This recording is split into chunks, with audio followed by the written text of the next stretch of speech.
Afternoon, everybody, and happy Mother's Day to any mothers listening to this. I didn't even know it was Mother's Day, given that my mother is dead. It wasn't until I was, texting with my dream girl, and she's like, "I'm taking my mom out shopping." I'm like, "Why?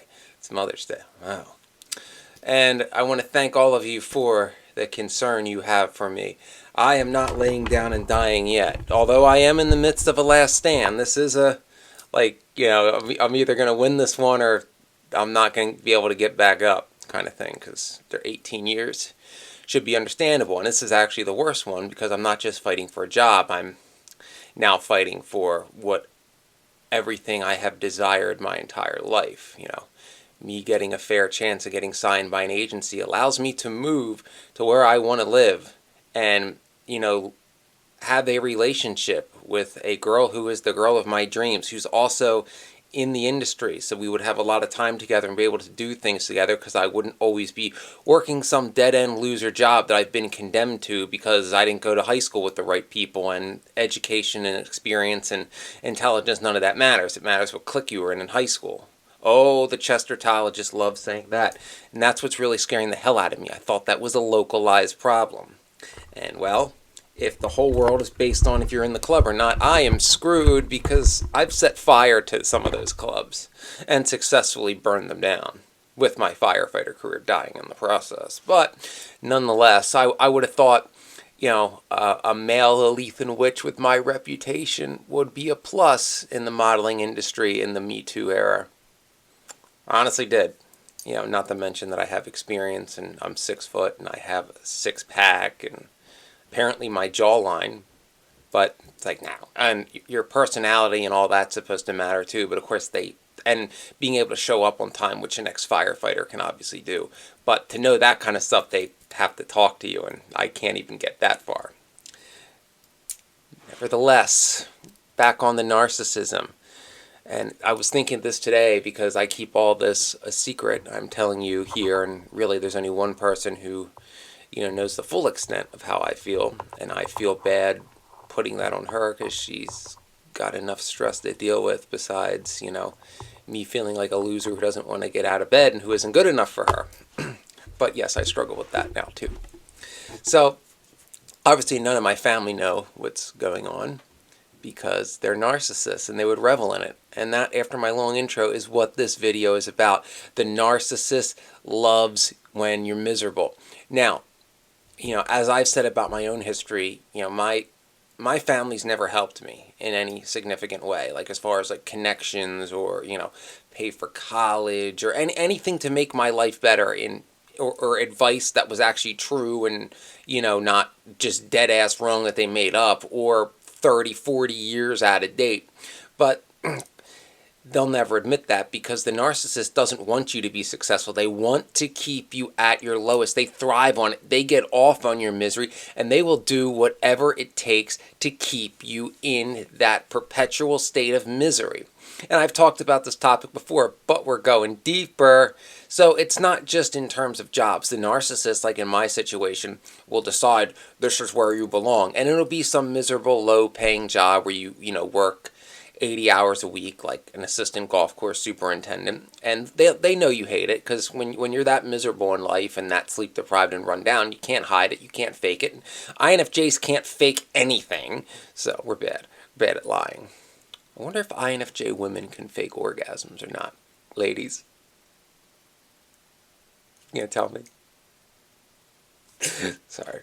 But, in terms of misery here, I can relate to my own situation in 2011. I was recruited right out of Penn State to be an assistant superintendent at Aronimink. It's a top 100 club, and the PGA Tour was there. It was the AT&T National. Tiger Woods' tournament. He's a jackass, by the way. I was in meetings with him.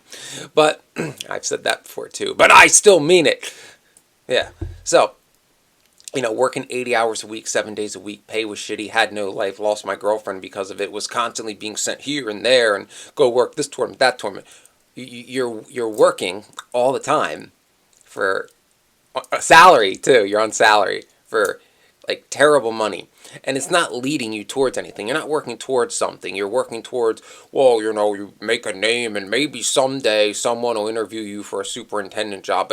But it's not like it used to be. See, when it's talking as a boomer, when we were at this part of our career, it was 3 years and you're golden, $100,000 a year job, company truck and all that. And, now, or then, I should say, in 2011, you're an assistant. It's like, hey, I'm an assistant. Don't I at least get a gas card and a cell phone? No. We used to do that. But, I decided that me, the superintendent, who's making $200,000 a year and a company truck and all his other perks, I need to take yours too because I just deserve more. I'm a boomer.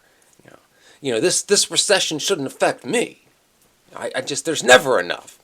So that was my life, and it was terrible, and I hated it, and I was miserable all the time, or drunk, or hungover, and, miserable and hungover, and it was hell.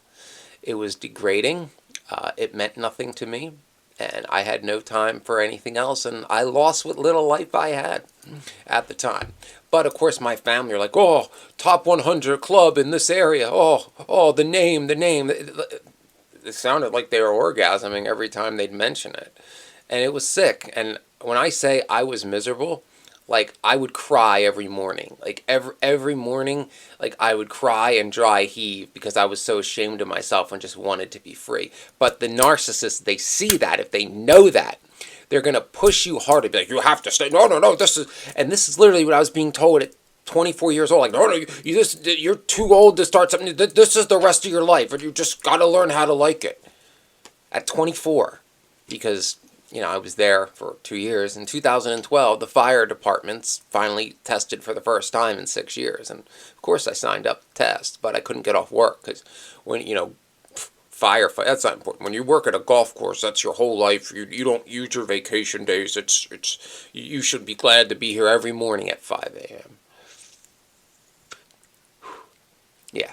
So I signed up, and of course, mainly my mom, but my other family members, bullied me into not showing up to that fire test because, can't do, no, see, if you're like a firefighter in Maryland or Virginia, that doesn't mean anything in Chester County. If you're at a top 100 club here, we can brag about that. And as you all know, life in Chester County solely revolves around keeping up with the Joneses, and by the Joneses, I mean baby boomers. So that's it. That's your whole life. Just pleasing them and getting their, almighty approval and admiration. The hell with what you want. It doesn't matter. You live to please them, as most narcissists are, and especially in narcissistic environments. So I bring that story up to tell you that is a situation where the narcissist wants you in. They want you like miserable on your knees thinking, is life worth living? Is this ever going to get any better? And something that consumes all your time. So you never have any time where you're not dead tired to think clearly and think of, how am I going to get out of this situation? How can I fix this? Because the narcissist wants you beat down for that reason too. They don't want you to ever think there's a way out. It's about control. It's about controlling you to believe that this is the rest of your life and you must submit and accept it. And don't even talk about doing something different. They're getting supply off of your misery, and they want that supply to continue indefinitely at all costs. Even if you get to the point where you're like, is life worth living? And you might decide to do something about that. The narcissist will make that about them too, because it'll be the pity what they're going through. My mother, for example, when I was everything I went through in Arlington, the bullying, the hazing, the retaliation, the lawsuit, she knew none of the details, but she made it all about her and how it affected her. Abuse that I endured for 8 months, a dream job that I lost for the second time, an apartment that I lost, and then her boomer friends are like, well, you can't, your poor mom, you're putting on the stress on her. I'm like, I don't talk to her, and my brother and I, who don't really get along, actually backed me up on this. He's like, she doesn't even know the name of his lawyer. Like, he doesn't call her. She'll keep blowing up his phone until he says something. She won't leave him alone. He's trying to, do what he has to do to stay down there. I'm like, yeah. So, because, 1 out of 3 is better than 0 out of 3. But now I could have 3 out of 3 but it requires me getting a fair shot in an industry that apparently knowing the right people is king. So unconventional means must be taken, because conventional means certainly are not working, and you must consider unconventional means, particularly if you're an introvert, an INFJ especially. Conventional means, let's be honest, never work for us. never has for me. And this is my sidebar. When people in the know keep telling you to double down on what hasn't worked, why would you expect any different result? If something's like, well, if something could work, but it's unconventional, it's a long shot. Come on, we've all seen the plots in TV and movies. It's the long shot, like where it's like, Hail Mary time. Like, this is either gonna work or I lose everything. Well, if you have nothing to lose and you have everything in the game, why not take that Hail Mary shot? In my case, it's of course revolves around witchcraft that is beyond my abilities. But I already made a call to the one witch I know who can do anything. And, her and I go back a ways now. And, she was actually quite concerned about me. And she's not the most empathetic, understanding person. She's awesome and probably the strongest witch I'll ever know. But it's like, ooh, if you're worried this is bad, ooh, that's not good. So, but we'll see. I have a spell coming that she's going to do for me to open roads, road openers, get rid of obstacles, and I tend to keep having them. I clear one hurdle and a taller one comes up. It's like, where the hell did you come from? Who's rigging this? But we shall see. But the narcissists in the situation I described, they get off on that. They want you perpetually miserable. And the worst thing you can do is try to go to them for help and let them know how you feel, because they'll want to keep you trapped in that situation, as I said. They're not going to help you. They're going to push you deeper in and tell you that it's the best you could ever hope for. Common theme. And this concept in another way, if you are in a relationship with a narcissist, say if you're a woman with a male narcissistic partner. Well, guess what? You don't have a partner, you have a master. Particularly, you're a slave, you're a sex toy, you're a trophy, and vice versa. If you're a guy in a relationship with a narcissistic or borderline woman, you're a sugar daddy with life insurance. So, it's not going to magically get better. These people don't change. They don't want to change. They think they're perfect. But if you're in this relationship setting, for example, and you come from a narcissistic family, your narcissistic parents are going to want you to stay in it, because not only are they getting supply off you, but they're getting like residual supply off of your partner's narcissistic abuse of you. And if you've got narcissistic parents controlling you here, a narcissistic husband controlling you here, you're screwed. You have no respite. You're done. And if you're in a bad job too, do not go to narcissistic parents when wanting to get away from a narcissistic partner. Why? Because they probably like the narcissistic partner because it reminds them of them. And, they'll want to keep you in that situation too for two reasons. Because it makes you more controllable being with a narcissist. And it makes the narcissistic parents maybe not look as bad. The lesser of two evils, that game that's never fun to play. Republican or corporate Democrat kind of thing.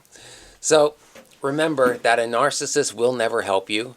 I'm not the person to tell you how to get real help, because I don't know. I just blew my mind talking to the girl. She's like, oh, people who care about me and want me to live my dream life and be successful.